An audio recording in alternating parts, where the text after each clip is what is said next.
Hello everyone. So we will discuss about the example NCERT example number 13.1.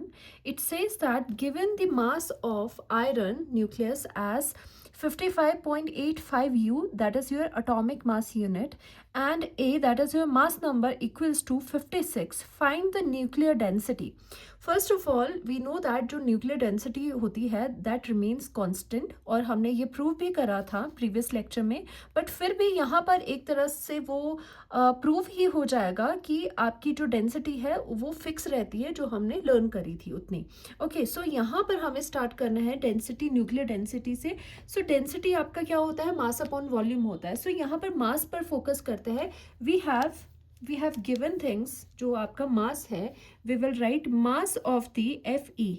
Iron का जो mass आपको given है AMU, that means U, उसमें given है 55.85 U में आपको यहाँ पर ये गिवन है, राइट। सो यहाँ पर हमें फाइंड आउट करना है न्यूक्लियर डेंसिटी, और आपको ए भी गिवन है।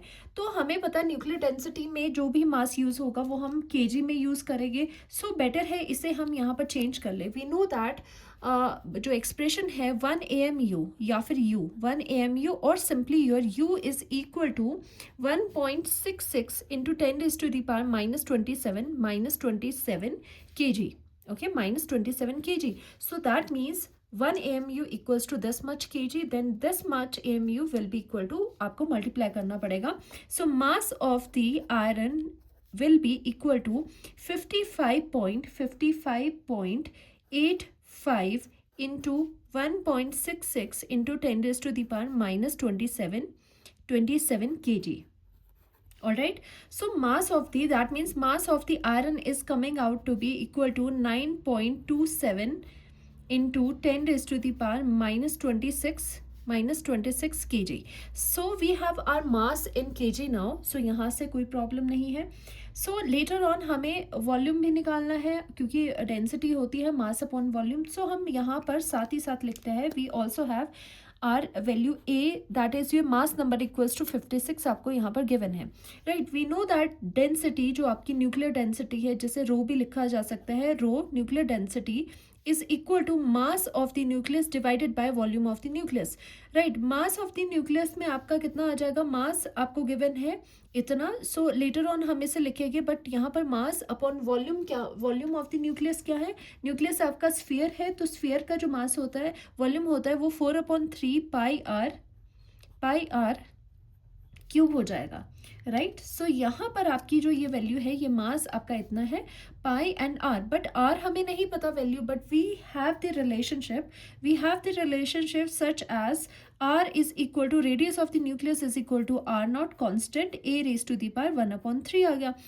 ए की वैल्यू आपको पता है, so putting this value over here, so finally आपकी जो रो है वो कितना आ जाएगा, rho is equal to mass divided by आपका 4/3 पाई, और यहाँ पर कितना है, आर आपका कितना है, R naught A raise to the power 1/3, और होल पर कितना है, होल आपका क्यूब है, और ये क्यूब से जो 1/3 है ये कैंसिल आउट हो जाएगा यहाँ पर, और पाई की वैल्यू पुट करेंगे, एम की वैल्यू, सब कुछ हम पुट करेंगे यहाँ पर। तो ये आपके पास कितना आ रहा है, रो इज इक्वल टू, चाहो तो आप यहाँ पर ये कैलकुलेट भी कर सकते हो, अलग से भी कैलकुलेट कर सकते हो। आर की वैल्यू आप यहाँ से इस तरह से कैलकुलेट कर सकते हो। आर नॉट की वैल्यू फर्स्टली आपको पता होनी चाहिए कितनी होती है, 1.2 इंटू 10⁻⁻15। ओके, तो यहाँ पर ही लिख लेते हैं, रो इज इक्वल टू, मास आपका कितना है, 9.27 इंटू 10⁻26 kg में है, ओके, ये kg में है, डिवाइडेड बाय 4/3 पाई की वैल्यू कितनी है, 3.14, ओके। तो हम यहाँ पे लिखते हैं 3.14 इंटू, यहाँ पर आर नॉट आपका क्या है, आर नॉट में क्यूब हो जाएगा, दैट मीन्स आपको आर नॉट का यहाँ पर क्यूब करना पड़ेगा। आर नॉट की वैल्यू इतनी है, सो हम यहाँ पर 1.2 इंटू 10⁻⁻15, और आर नॉट का क्यूब होगा, यहाँ पर 15 का क्या हो जाएगा, क्यूब हो जाएगा, और यहाँ पर क्यूब जब यहाँ जाएगा तो ये कैंसिल आउट हो गया, ओनली ए इज लेफ्ट, और ए की वैल्यू क्या है, 56। तो यहाँ पर डायरेक्ट हमने पुट कर दी, इंटू 56 आ गई।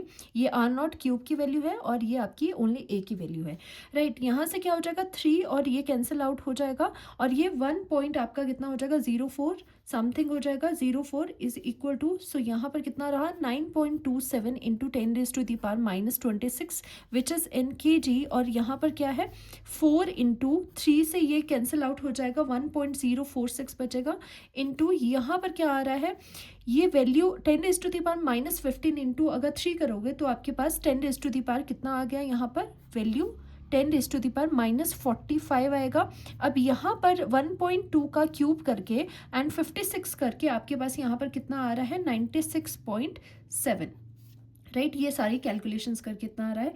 सो अब यहाँ पर 4 इंटू 1.046 एंड इसको मल्टीप्लाई करेंगे हम रो इज इक्वल टू ये कितनी आ रही है मल्टीप्लाई करके आपका 9.27 ये पहले हम लिख लेंगे ऊपर वाला 26 डिवाइडेड बाय यहाँ पर आपका 404.59 इंटू 10⁻⁻ ये कितना है पावर्स आर 45 -45 और ये 10⁻⁻26 ऊपर जाके ये प्लस में 45 हो जाएगी। Now we have what we have the rho density nuclear density is equal to 2.29 into 10⁻17 kg per metre cube. So that means अगर आपको याद हो कि हमारी जो न्यूक्लियर डेंसिटी है हमने कहा था दैट ऑलमोस्ट रिमेन्स कांस्टेंट, सो वो वही वैल्यू है जो हमने पहले प्रीवियस लेक्चर में भी करी थी। ये ऑलमोस्ट रिमेन्स